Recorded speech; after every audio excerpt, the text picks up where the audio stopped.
ജീവിതത്തിൻ്റെ വ്യത്യസ്തങ്ങളായ ഘട്ടങ്ങളിൽ ഇബാദത്തുകൾ പലതും നിർവഹിക്കുമ്പോൾ ഒരു തൃപ്തിയില്ലായ്മയും, അതുപോലെ തന്നെ അനാവശ്യമായ ചില തോന്നലുകൾ മനസ്സകങ്ങളിൽ നിറയുകയും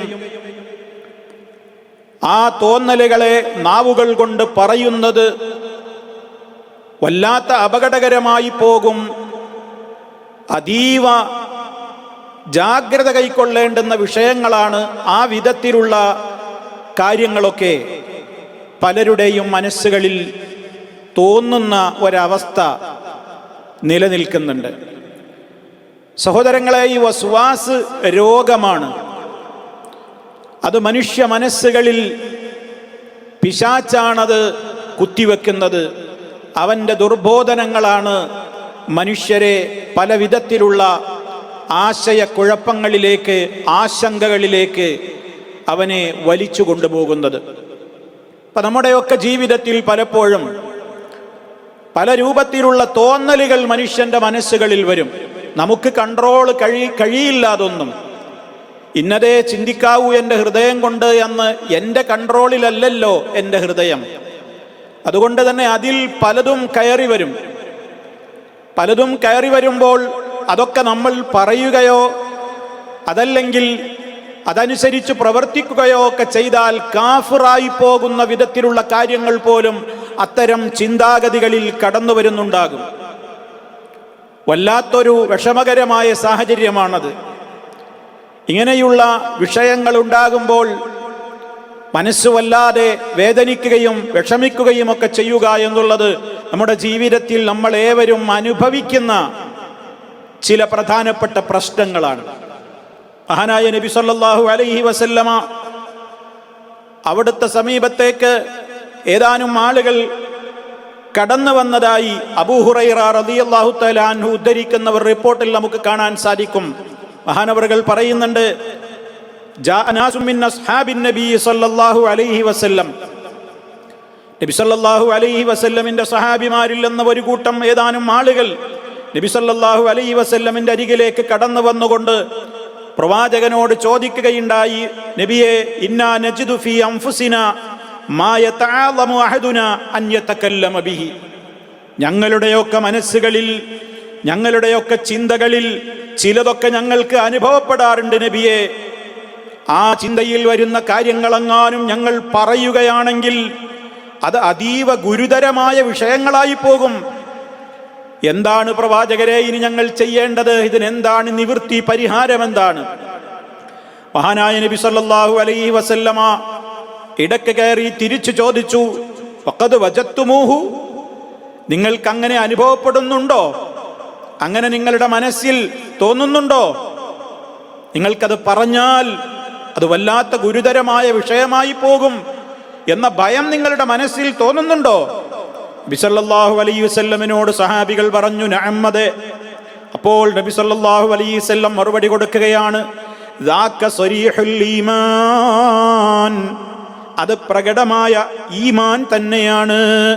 അത് ഈമാനിന്റെ പ്രകടമായ ഒരു ലക്ഷണം തന്നെയാണത് എന്ന് പറഞ്ഞ് നബി സല്ലല്ലാഹു അലൈഹി വസല്ലമ സമാശ്വസിപ്പിക്കുകയുണ്ടായി. ഇവിടെ എന്താ സഹോദരങ്ങളെ ഈ പറയുന്നത്?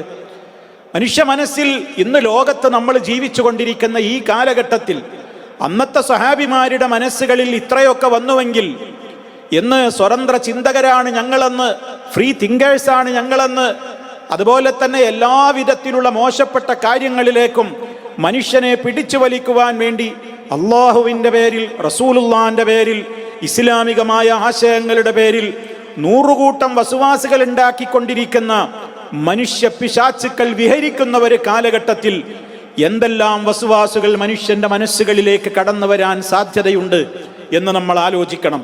ഇവിടെ സഹാബിമാര് നബി തങ്ങളോട് പറഞ്ഞതെന്താ? നബിയെ, ഞങ്ങളുടെയൊക്കെ മനസ്സുകളിൽ ചില ചിന്തകൾ ചില സമയത്ത് കടന്നു വരുന്നുണ്ട് നബിയെ, നിയന്ത്രിക്കാൻ കഴിയുന്നില്ല. എത്രത്തോളം ഗുരുതരമായ ചിന്തകളാണതെന്നോ? അതൊക്കെ ഞങ്ങളുടെ നാവുകൾ കൊണ്ട് ഞങ്ങൾ അങ്ങ് പറഞ്ഞാൽ വല്ലാത്ത അപകടകരമായി പോകുന്ന ചിന്തകളാണതൊക്കെ. പറയാൻ ഞങ്ങൾക്കാവില്ല, ഞങ്ങൾ പേടിക്കുന്നു അത് നാവ് കൊണ്ട് പറയാൻ. അള്ളാന്റെ റസൂല് തിരിച്ചു ചോദിച്ചതെന്താ? നിങ്ങൾക്ക് അങ്ങനെ തോന്നുന്നുണ്ടോ? അങ്ങനെ നിങ്ങൾക്കത് ഗൗരവമായി തോന്നുന്നുണ്ടെങ്കിൽ അത് ഈമാനിന്റെ പ്രകടമായ ലക്ഷണമാണ് എന്നാണ് ആ പറയുന്നത്. കാരണം എന്താണ്? അങ്ങനെ മനസ്സിൽ തോന്നുന്ന കാര്യങ്ങളോട് വിശ്വാസികൾ എന്തു ചെയ്യുന്നു? അവർ വളരെ പിടിച്ചു നിൽക്കുകയാണ്. ചെകുത്താൻ അവരുടെ മനസ്സുകളിലേക്ക്, അത് മനുഷ്യ പിശാച്ചാവട്ടെ ജിന്ന് പിശാച്ചാവട്ടെ, അവരുടെ മനസ്സുകളിലേക്ക് കൊണ്ടുവരുന്ന വസ്വാസുകളെ അവർ പ്രതിരോധിക്കുകയാണ്. മഹാനായ ശൈഖുൽ ഇസ്ലാം ഇബ്നു തൈമിയ്യ റഹിമഹുല്ലാ പറഞ്ഞതുപോലെ അദ്ദേഹം പറഞ്ഞു, ഇത്തരം ഒരു അനുഭവം അനുഭവിക്കുന്ന ഒരു വിശ്വാസി എന്താണ് ഫലത്തിൽ ചെയ്തുകൊണ്ടിരിക്കുന്നത്? കൽ മുജാഹിദില്ലദീ ജാഅഹുൽ അദു, തൻ്റെ അടുക്കലേക്ക് കയറി വരുന്ന പ്രത്യക്ഷത്തിലുള്ള ഒരു ശത്രുവിനെ പ്രതിരോധിക്കുന്നവനെ പോലെയാണ്. ഫദാഫഅഹു ഹത്താ ഗലബഹു ഫഹാദാ അഅ്ളമുൽ ജിഹാദ്. കണ്ടോ, ആ ശത്രുവിനെ അതിജയിക്കുന്ന വിധത്തിൽ ഇയാൾ പ്രതിരോധ നിര സൃഷ്ടിക്കുന്നുണ്ടല്ലോ, പ്രതിരോധിച്ച് പിടിച്ചു നിൽക്കുന്നുണ്ടല്ലോ, അത് ജിഹാദിന്റെ ഉന്നതമായ ഇനമാണ് എന്ന് ശൈഖുൽ ഇസ്ലാം ഇബ്നു തൈമിയ്യ റഹിമഹുല്ലാ രേഖപ്പെടുത്തുകയുണ്ടായി. സഹോദരങ്ങളെ, അങ്ങനെ മനുഷ്യന്റെ മനസ്സുകളിലേക്ക് അത്തരം ചിന്തകൾ വരുമ്പോൾ നമ്മൾ പേടിക്കേണ്ടതില്ല. അത് പറയാതിരുന്നാൽ മതി, ആ ചിന്തകൾ അനുസരിച്ച് പ്രവർത്തിക്കാതിരുന്നാൽ മതി. നമുക്കതുകൊണ്ട് ഒന്നും സംഭവിക്കുകയില്ല. നമ്മൾ അങ്ങനെ ഭയപ്പെടേണ്ടതുമില്ല. പലരും സംസാരങ്ങളിൽ ഇത്തരത്തിലുള്ള പല ചിന്തകളും പല മനസ്സുകളിലും ചിലപ്പോൾ വരാറുണ്ട്. എന്നൊക്കെ, എന്ത് നിസ്കാരം, എന്ത് അല്ലാഹ്, അല്ലെങ്കിൽ എത്ര കാലമായി ഞാനിങ്ങനെ നിസ്കരിക്കാൻ തുടങ്ങിയിട്ട്, അല്ലെങ്കിൽ എന്താ ഇപ്പൊ പരലോകം, അതൊക്കെ ഉണ്ടോ? ഈ സ്വർഗം അതൊക്കെ ഉണ്ടോ? ഈ നരകം അതൊക്കെ ഉള്ളത് തന്നെയാണോ? വെറുതെ പേടിപ്പിക്കാൻ പറയുന്നതല്ലേ? അല്ലെങ്കിൽ സ്വർഗത്തെക്കുറിച്ച് മോഹിപ്പിക്കല്ലേ? നല്ല ഒരു ജീവിതത്തിന്റെ ഈ കാലത്ത് അടിച്ചു പൊളിക്കാതെ നമ്മൾ ഇങ്ങനെ ഇതൊക്കെ ചിന്തിച്ച് നടക്കേണ്ട കാര്യമുണ്ടോന്ന് ഒരു വേള മനസ്സിൽ ശൈത്താൻ ഇങ്ങനെ കൊണ്ടുവരും. എന്നാൽ നമ്മളത് നാവ് കൊണ്ട് പറയുന്നില്ല. നമ്മൾ ഭയപ്പെടുകയാണ്. അതനുസരിച്ച് നമ്മൾ പ്രവർത്തിക്കുമോ? ഇല്ലേ, ഇല്ല. അത് നമ്മുടെ ഈമാനിന്റെ പ്രകടമായ ലക്ഷണമാണെന്നാണ് മഹാനായ നബി സല്ലല്ലാഹു അലൈഹി വസല്ലമ പറഞ്ഞത്. ഈ കാലഘട്ടത്തിൽ പ്രിയമുള്ള ശ്രോതാക്കളെ, ഞാനും നിങ്ങളും ഏറെ ഗൗരവത്തോടുകൂടി ഇതിനെക്കുറിച്ചുള്ള ജാഗ്രത നമ്മുടെ മനസ്സുകളിൽ ഉണ്ടാവണമെന്ന് എന്നെയും നിങ്ങളെയും ഓർമ്മപ്പെടുത്തുകയാണ്. ഇനിയും നോക്കൂ, നബി സല്ലല്ലാഹു അലൈഹി വസല്ലമ ഒരിക്കൽ പറയുകയുണ്ടായി, യഅതി ശൈത്താൻ അഹദുക്കും, നിങ്ങളിൽ ഒരാളുടെ അടുക്കൽ പിശാച് വരും, എന്നിട്ടവൻ മനസ്സിൽ ഇങ്ങനെ ചോദ്യങ്ങൾ എറിഞ്ഞു തരും. മൻ ഖലഖ കദാ, ഇപ്രകാരമൊക്കെ സൃഷ്ടിച്ചവൻ ആരാ? മൻ ഖലഖ കദാ, ഇപ്രകാരം ഇതിനെയൊക്കെ സൃഷ്ടിച്ചത് ആരാ? അങ്ങനെ ഓരോന്നിൻ്റെയും ഓരോ വിധത്തിലുള്ള കാര്യങ്ങളെയും ഒക്കെ ഇങ്ങനെ മനസ്സിൽ ഇങ്ങനെ ഇട്ട്, അതൊക്കെ ആരാ സൃഷ്ടിച്ചത്, ഇതിനെയൊക്കെ ആരാ പടച്ചത് എന്നൊക്കെയുള്ള ചോദ്യങ്ങൾ ഇങ്ങനെ കൊണ്ടുവന്ന് ഹത്താ യഖൂൽ, അവൻ അവസാനം ഒരു ചോദ്യം ചോദിക്കും, മൻ ഖലഖ റബ്ബക്, നീ റബ്ബാണെന്ന് വിശ്വസിക്കുന്ന അള്ളയുണ്ടല്ലോ, ആ അള്ളാനെ ആരായിരിക്കും പടച്ചിട്ടുണ്ടാവുക? ഇങ്ങനെ അവസാനം അതിലേക്ക് നിന്റെ മനസ്സിലേക്ക് അവൻ കൊണ്ടുവരുമ്പോ നബി സല്ലല്ലാഹു അലൈഹി വസല്ലം പറഞ്ഞ ഔഷധം നമ്മൾ കൃത്യമായി തന്നെ ആ മരുന്ന് നമ്മൾ മറക്കരുത്. അവിടുന്ന് അങ്ങോട്ട് ഇനി ചിന്തിക്കണ്ട. ഫഇദാ ബലഗഹു, അല്ലാഹുവിന്റെ റസൂൽ നമ്മോട് പറഞ്ഞു തരാണ്, അവിടേക്ക് എത്തിക്കഴിഞ്ഞാൽ ഉടനെ എന്ത് വേണം? അത് പിടുത്തം വിടുന്ന ചർച്ചയാണ്. ഫൽയസ്തഇദ് ബില്ലാഹ്, അല്ലാഹുവിൽ ഉടനെ അഭയം ചോദിക്കട്ടെ. അഊദു ബില്ലാഹി ശൈത്വാനിർ റജീം, അഊദു ബില്ലാഹി മിനശ് ശൈത്വാനിർ റജീം, ശപിക്കപ്പെട്ട പിശാചിൽ നിന്ന് ഞാൻ അല്ലാഹുവിനോട് കാവൽ ചോദിക്കുന്നു. മിൻ ഹമസിഹി വനഫഖിഹി വനഫസിഹി, അവന്റെ ദുർബോധനങ്ങളിൽ നിന്ന്, വസ്വാസുകളിൽ നിന്ന്, അവനുണ്ടാക്കുന്ന ആശങ്കകളിൽ നിന്ന്, ശക്കുകളിൽ നിന്ന് ഒക്കെ ഞാൻ അല്ലാഹുവിനോട് കാവൽ ചോദിക്കുന്നു. സഹോദരന്മാരെ, ആ നിലക്ക് കാവൽ ചോദിക്കാനും പിന്നീട് നബി തങ്ങൾ പറയുന്നു, വൽയൻതഹി, അവൻ ആ ചിന്തയിൽ നിന്ന് വേഗം അവന്റെ മനസ്സിനെ അവസാനിപ്പിക്കട്ടെ. ഇനി അങ്ങോട്ടവൻ ചിന്തിക്കേണ്ടതില്ല. കാരണം മനുഷ്യന്റെ ബുദ്ധിക്ക് പരിധിയുണ്ട്. എന്താ നീ ചിന്തിക്കണ്ടെന്ന് പറയുന്നത്? ബുദ്ധിയെ കൂച്ചുവിലങ്ങിടുകയല്ലേ എന്നൊക്കെ ചില യുക്തിവാദികൾ ചോദിച്ചേക്കാം. അവരോട് നമുക്ക് തിരിച്ചു ചോദിക്കുവാനുള്ളത്, ഇവിടെ മനുഷ്യന്റെ പഞ്ചേന്ദ്രിയങ്ങൾക്ക് വരെ പരിധികളുമില്ലേ? എൻ്റെ കണ്ണാണെന്ന് വിചാരിച്ച് എനിക്കെൻ്റെ കണ്ണിന് നൽകപ്പെട്ട ഒരു പരിധിയുണ്ട്, അതിലപ്പുറം കാണാൻ ഞാൻ തയ്യാറായാൽ കണ്ണങ്ങടിച്ചു പോകും. എൻ്റെ കണ്ണിന് താങ്ങാവുന്ന ചില കാര്യങ്ങളെ എൻ്റെ ഈ കണ്ണുകൊണ്ട് നോക്കാൻ പറ്റുള്ളൂ. അതിലപ്പുറത്തേക്ക് നോക്കിയാൽ എൻ്റെ കണ്ണിൻ്റെ കാഴ്ച അങ്ങ് പോയിട്ട് ഞാൻ അന്ധനായി മാറും. എൻ്റെ ഈ കാതുകൾ, അതിന് കേൾക്കാൻ ചില പരിധികളുണ്ട്, അത് ഉൾക്കൊള്ളാവുന്ന ചില ശബ്ദങ്ങളുണ്ട്. അതിലപ്പുറമുള്ളത് കേൾക്കാനെന്ന കാതടപ്പിക്കുന്ന ശബ്ദമാണ്. കാതങ്ങ് അവിടെ നശിച്ചു പോകും, കേൾവി ശക്തി പോകും. അതുപോലെ തന്നെ എനിക്ക് തൊടാവുന്നവയുണ്ട്. ഇങ്ങനെ പഞ്ചേന്ദ്രിയങ്ങൾ, കണ്ടറിവ്, കേട്ടറിവ്, രുചിച്ചറിവ്, മണത്തറിവ്, തൊട്ടറിവ് ഒക്കെ പഞ്ചേന്ദ്രിയങ്ങൾ നമ്മൾ എണ്ണുന്നതല്ലേ. ഇതേപോലെ മനുഷ്യന് നൽകപ്പെട്ട ഒരു കഴിവാണ് അവൻ്റെ അഖ്ല്, ബുദ്ധി. അവൻ്റെ ബുദ്ധി കൊണ്ട് ചിന്തിക്കാവുന്ന കാര്യങ്ങളുണ്ട്, ബുദ്ധിക്ക് ചിന്തിക്കാൻ കഴിയാത്ത അപ്പുറമുള്ള കാര്യങ്ങളുണ്ട്. അപ്പുറമുള്ള കാര്യങ്ങൾ കടന്ന് ചിന്തിച്ചാൽ ബുദ്ധിശൂന്യനായി മാറുകയാണ് ചെയ്യുക, അവൻ്റെ ബുദ്ധി നശിച്ചു പോവുകയാണ് ചെയ്യുക. ഇവിടെയും നമ്മൾ കാര്യഗൗരവത്തോടെ, പ്രിയമുള്ളവരെ, ഈ കാലഘട്ടത്തിൽ നമ്മൾ ഗൗരവത്തോടുകൂടെ നമ്മളത് മനസ്സിലാക്കിയിരിക്കേണ്ടതുണ്ട്. പിന്നെ നമ്മൾ ആലോചിച്ചു നോക്കണം, ഇതേപോലെ വിശ്വാസരംഗത്ത് മാത്രമല്ല വസ്വാസ് എന്ന് പറയുന്ന രോഗം മനുഷ്യരിൽ പല മേഖലകളിലും ചെകുത്താൻ കൊണ്ടുവരും. ഇതേപോലെയുള്ള വിശ്വാസരംഗത്ത് മാത്രമല്ല, നമ്മുടെ കർമ്മ മേഖലകളിൽ ഇപ്പൊ നോക്കൂ നിങ്ങൾ, ഒരുപാട് ആളുകൾ അനുഭവിക്കുന്ന ചില പ്രതിസന്ധികളുണ്ട്. അവർ പലപ്പോഴും പലരുമായിട്ടും അത് പങ്കുവെക്കാറുമുണ്ട്. ഉളു എടുത്താൽ അവർക്കാണ്ട് വസ്വാസ് തീരുന്നില്ല. ഉളു എടുക്കണം എന്നുണ്ടെങ്കിൽ 2-3 ബക്കറ്റ് വെള്ളം വേണം. കാരണം കഴുകിയത് തൃപ്തിയാകുന്നില്ല, ഉളു എടുത്തു എന്ന് തോന്നുന്നില്ല. ഇനി ഉളു എടുത്താൽ തന്നെ തുടക്കത്തിൽ ആ നിയത്ത് കരുതിയോ എന്ന് സംശയം.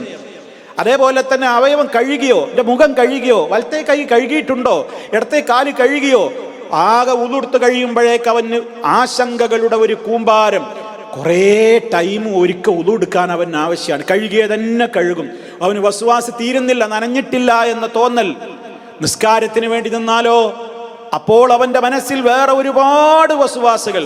തക്ബീറത്തുൽ ഇഹ്റാം പറഞ്ഞോ, നിയത്ത് ഞാൻ കരുതിയോ, കൈയ്യട്ടിയിട്ട് വീണ്ടും അവൻ അല്ലാഹു അക്ബർ പറയും. അല്ലാഹു അക്ബർ പറഞ്ഞിട്ട് ശരിയാകുന്നില്ല, വീണ്ടും അവൻ കൈ കെട്ടഴിച്ച് 5ഉം 6ഉം 7ഉം ഒക്കെ തവണ അല്ലാഹു അക്ബറുകൾ പറയുന്ന ആളുകളെ, സഹോദരന്മാരെ, നിങ്ങളിൽ പലരും കണ്ടിട്ടുണ്ടാകും, നമ്മൾ പലപ്പോഴും കാണാറുണ്ട്.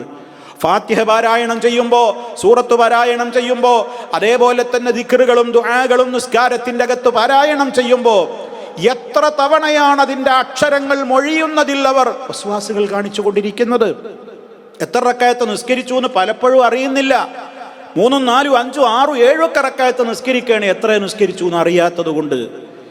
അതേപോലെ തന്നെ കുളിയുടെ വിഷയം എടുത്തു നോക്കൂ. ആണാവട്ടെ പെണ്ണാവട്ടെ പല ആളുകളും ബാത്റൂമിലാണ് കയറിയാൽ കുളിക്കണമെന്നുണ്ടെങ്കിൽ ഒരു ടാങ്ക് ഫുൾ വെള്ളമൊക്കെ ചെലവഴിക്കുന്ന ആളുകളെ കുറിച്ച് പലപ്പോഴും നമ്മൾ കേൾക്കാറുണ്ട്. ചില ആളുകളെ കുറിച്ച് പറയും, അയാൾ ബാത്റൂമിൽ കയറിയാൽ വീട്ടിൽ പ്രശ്നമാണ്. കാരണം ഈ ഏറ്റവും കൂടുതൽ ജലക്ഷാമമുള്ള ഈ കാലഘട്ടത്തിൽ ഒരു ടാങ്കിൽ ഫുൾ ടാങ്ക് അടിച്ചിട്ടുണ്ടെങ്കിൽ പോലും അയാൾ ഉളുവെടുത്ത് കുളിക്കാൻ വേണ്ടി ബാത്റൂമിൽ കയറിയിട്ട് ഇറങ്ങുമ്പോഴേക്ക് അടിച്ചു കയറ്റിയ വെള്ളമൊക്കെ ടാങ്കിൽ കാലിയായിട്ടുണ്ടാകുമെന്ന് പറയുന്ന അനുഭവങ്ങൾ വെറുതെ പറയുന്നതല്ല സഹോദരങ്ങളെ. എത്രയോ വീടുകളിൽ നിന്ന് അനുഭവിച്ചു കൊണ്ടിരിക്കുന്നുണ്ട് അവിടെ താമസിക്കുന്ന ആളുകളിൽ. എന്താ പ്രശ്നം? കുളിച്ചിട്ടാണ് തൃപ്തിയാകുന്നില്ല. അവർ വലിയ ശുദ്ധിയിൽ നിന്ന് കുളിച്ചു. അതുപോലെ സ്ത്രീകൾ അവർ ഹൈളിൽ നിന്ന് ശുദ്ധീകരിച്ചതിന്റെ ശേഷം കുളിച്ചു, പക്ഷേ തൃപ്തിയാകുന്നില്ല, വൃത്തിയായിട്ടില്ല എന്ന തോന്നൽ.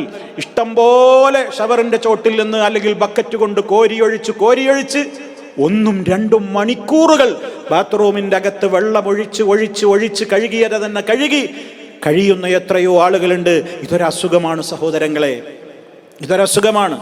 എന്താണ് ഇതിനെക്കുറിച്ച് പണ്ഡിതന്മാർ നമുക്ക് പറഞ്ഞു തന്നത്? ഒന്നാമതായി മനുഷ്യന്മാർ ഇതിന് വേണ്ടത്, അത്തരത്തിലുള്ള തോന്നലുകൾ ഉണ്ടാകുന്ന ഘട്ടങ്ങളിൽ അവർ മനസ്സിനെ പഠിപ്പിക്കണം. ഇപ്പൊ ഉദാഹരണം, ഞാൻ എൻ്റെ മുഖം കഴുകി 3 വട്ടം ഞാൻ മുഖം കഴുകി ഉളു എടുക്കുമ്പോൾ അപ്പൊ എനിക്ക് തോന്നുകയാണ് ശരിയായിട്ടില്ല, 3 വട്ടം ഞാൻ കഴുകിയോ, ഉടനെ എന്ത് ചെയ്യണം?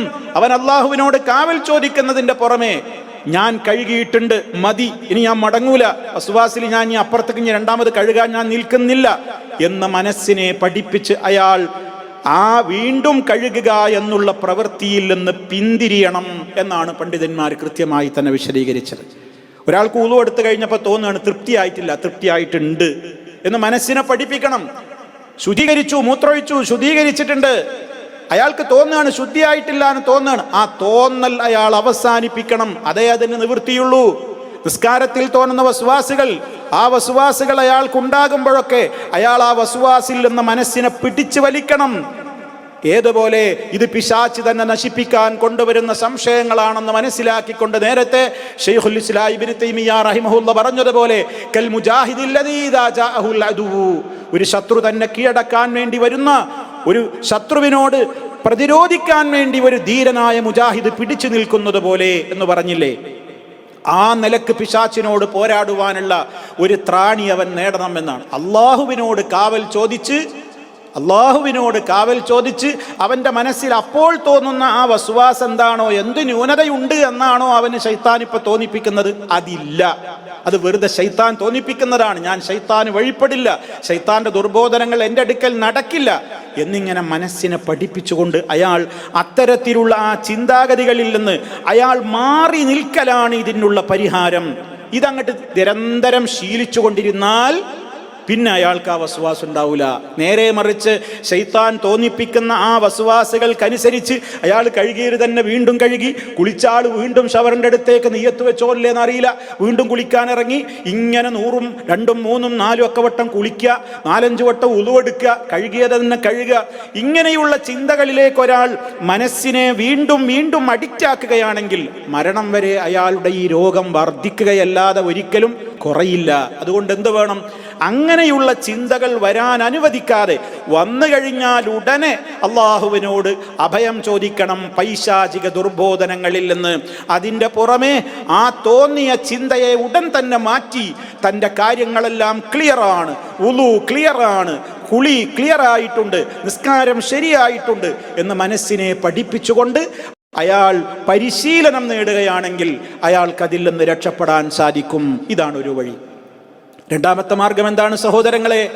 ദിക്റുകൾ തന്നെയാണ്. പിശാചിന് ഏറെ വെറുപ്പുള്ള കാര്യം എന്താണ്? ദിക്റുകളാണ്. അള്ളാഹുവിനെ കുറിച്ച് ഓർക്കുന്നത്. അഊദു ബില്ലാഹി മിനശ് ശൈത്താനിർ റജീം.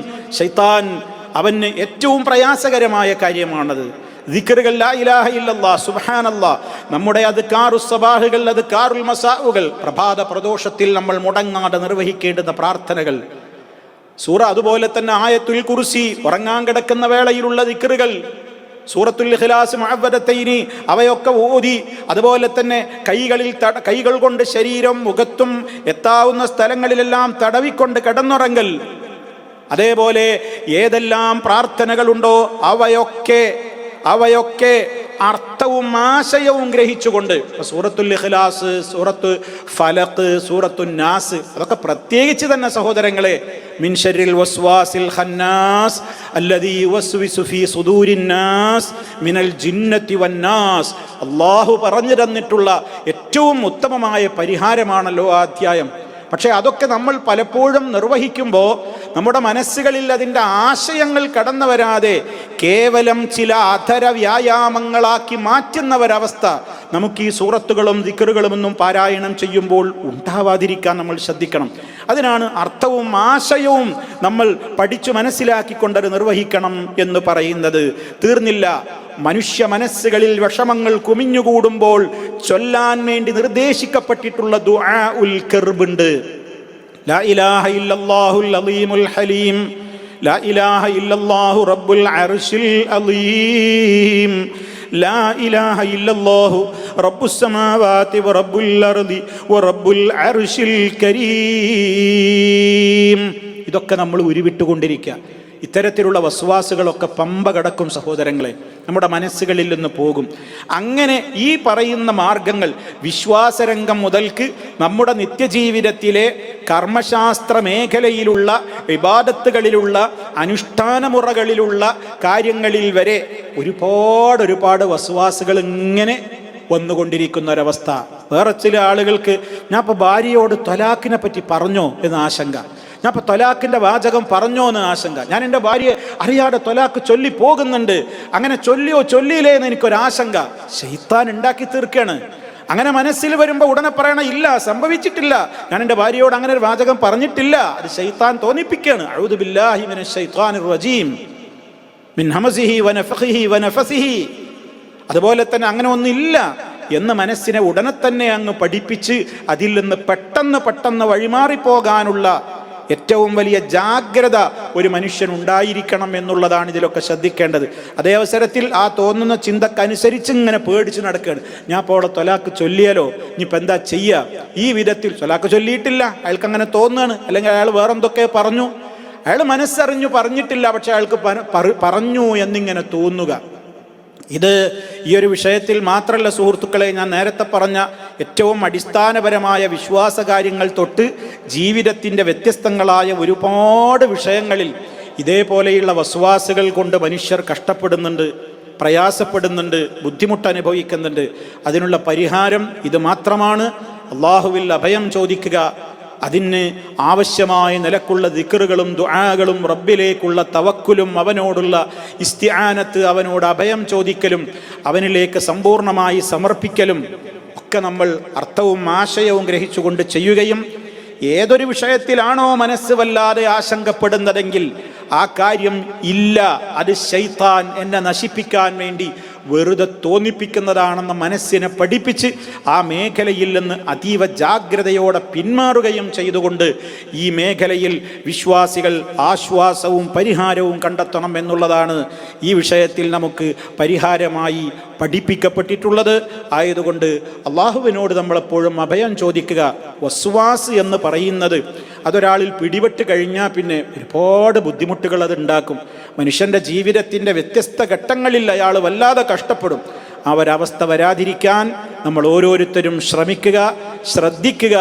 അത് ഏത് മേഖലയിലാണോ അനുഭവിക്കുന്നത്, ഓരോരുത്തർക്കും പല മേഖലകളിലായിരിക്കും അത് തോന്നുക. ആ തോന്നുന്ന മേഖലകളിലൊക്കെ പറഞ്ഞ പരിഹാര മാർഗങ്ങളെ നമ്മൾ സമീപിക്കുക. റഹ്മാനായ റബ്ബ് ശരിക്കും ദൃഢതയോടുകൂടി റബ്ബിനെ ഇബാദത്തെടുത്തുകൊണ്ട് റബ്ബിൻ്റെ തൃപ്തിയും മഹബത്തും ഒക്കെ നേടിയെടുക്കുന്ന സജ്ജനങ്ങളിൽ നമ്മെ ഓരോരുത്തരെയും ഉൾപ്പെടുത്തി അനുഗ്രഹിക്കുമാറാകട്ടെ. ഏതെങ്കിലും വിധത്തിലുള്ള അബദ്ധങ്ങളും അപാകതകളുമൊക്കെ ജീവിതത്തിൽ പലപ്പോഴും വന്നു പോകുന്നുണ്ടാകും. റഹ്മാനായ റബ്ബ് അവൻ്റെ പ്രത്യേകമായ ഫളുൽ മുഖേന വലുതും ചെറുതുമായ സർവ്വപാപങ്ങളും പുറത്തു തന്നുകൊണ്ട് നമ്മെ ഏവരെയും അവൻ ഇഷ്ടപ്പെടുന്നവരിൽ ചേർത്ത് അനുഗ്രഹിക്കുമാറാകട്ടെ.